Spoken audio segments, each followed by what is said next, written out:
New year, new me? No, no, no, no. New year, new rent cap. As of January 1st, the rent cap in Nova Scotia has increased from 2% to 5%. So effective January 1st, the max rental increase per year on an existing lease is now 5%. Meaning if you're paying $1,500 a month on your current lease, then you may soon be getting written notice of an increase of $75 up to $1,575 per month. The rent cap has been in place since 2020 when it was originally implemented as an emergency measure during the pandemic, and it was set to be released on December 31st, 2023. Fast forward, and Tim Houston's PCs inherited this rent cap, and last year they announced that it would be extended to December 31st, 2025, and also increased as of this January 1st, 2024, from 2% to 5%. Now, I'm going to get a lot more into this, but I'm curious to hear from you guys on this one. Do you think the PCs got it right when they extended it and pushed it from 2% to 5%? And if you're new here, all I ask is that you hit that like button and hit that subscribe button so you don't miss any of my future content. And if you don't know me, I'm Andrew Stevens, and I've been a realtor in Halifax for 9.5 years. And if you want to book a call or a meeting with me to chat about real estate, you can do so anytime in the Calendly link below my description at a time when it's convenient for you.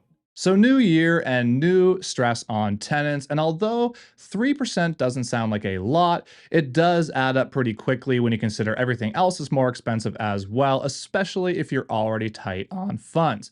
Now, for an example, if you're currently paying $1,000 per monthly rent, then your new rent with this 5% increase could be $1,050. Now, if you're paying $1,500 a month, the increase would be $75 up to $1,575. And if you're paying $2,000 a month, then the increase could be as much as $100, bringing you up to $2,100 a month. So if you're currently a tenant and you're on a periodic lease, as an example, you should be bracing yourself for this potential 5% increase because it can be done every year. So if you haven't received notice yet and you're due to get one, just know that you should be ready for a potential 5% increase rather than a 2% increase. Now, in terms of the current cost of rent across the province of Nova Scotia, the rentals.ca December report is showing the amounts as follows in terms of an average. So for a bachelor unit, you're looking at an average of $1,605. For a one-bedroom unit, you're looking at $1,924. For a two-bedroom unit, you're looking at $2,283. And for a three-bedroom unit, you're looking at $2,837. Now, this gives us an overall average of $2,165, which, according to this report, is sitting only behind British Columbia at $2,582 and Ontario at $2,513. Now, I don't work specifically with rentals in terms of my job from a perspective of actually signing leases with tenants, but I do own a couple investment properties, and I see a lot of financials on investment properties when I'm showing them to prospective buyers as well.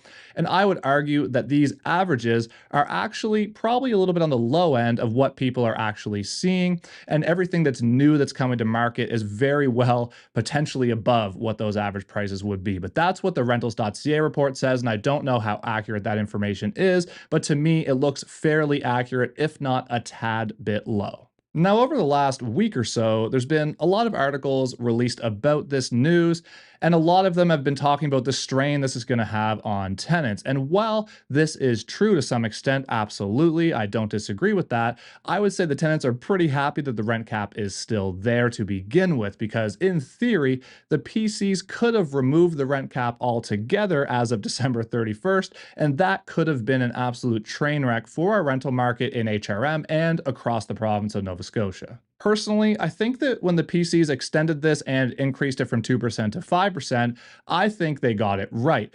And I do see it from both sides, and I do understand they were in an incredibly difficult position on this, and no matter what they did, I really don't think that anybody would have been happy. So I think that this increase from 2% to 5% was kind of a meet in the middle where nobody's really truly happy, but it's kind of a meet in the middle and everybody's going to live with it, and that's just the reality of the situation that we're in currently. On one hand, Landlords are screaming for this to go, and I get it. Interest rates are up. Every cost of owning a home is up, and they can only raise their rent by 2%. So literally everything is more expensive, and it's causing some issues with landlords being able to upkeep the property, especially if their mortgages have renewed anytime soon. So with a lot of the costs of owning a property rising by more than 2%, and then your rent is capped at 2%, it's making it difficult, especially for the average Joe type landlords, everyday people that maybe own a property or two that they've been holding on to for their retirement. Now, on the other hand, when you consider the tenants, rents are higher than they've ever been in the history of Nova Scotia, and they've been skyrocketing over the last few years. And actually, since this rent cap was put in place, rents have gone up by over 50% across the province. So I get it from their perspective too, not to mention they're getting squeezed from every angle. Everything they're doing is more expensive. It's not just their rent. So I do see this from both sides at the end of the day, and I always have since it came in the first place. And truthfully, I believe the government had a very difficult decision to make on this, and they were kind of damned if they do, damned if they don't. Nobody was going to be happy, but this 2% to 5%, again, I see it as kind of a meet in the middle where nobody's truly happy, but we're all living with it. And the truth is, now it's here, and it is what it is, and this is the way going forward, at least until the end of 2025. The Global News article released a few days ago about this topic is really interesting, and it was a really good read, honestly. And I'm going to share some of the quotes to you from the Minister of Service Nova Scotia, which is who manages the Residential Tenancy Act. He said, "We knew coming into government that this was going to be a temporary solution as we focus on a real solution to the housing crisis in our province while we focus on building more housing supply. Tenants are facing increased cost of living, but also particularly small landlords are facing increased costs. So part of this balanced approach is to recognize that we have to do something to change the rent cap for this year." Now, there's no surprise here, but he wouldn't comment on whether or not they were planning on extending the rent cap further at the end of 2025. But all along, since the PCs came into power, they've been saying that they see this as a temporary solution, not a permanent fix. But I will say this, the government has been doing a lot lately to help increase housing supply. They've made a lot of announcements, especially in the last few months. But in my opinion, it will not be enough.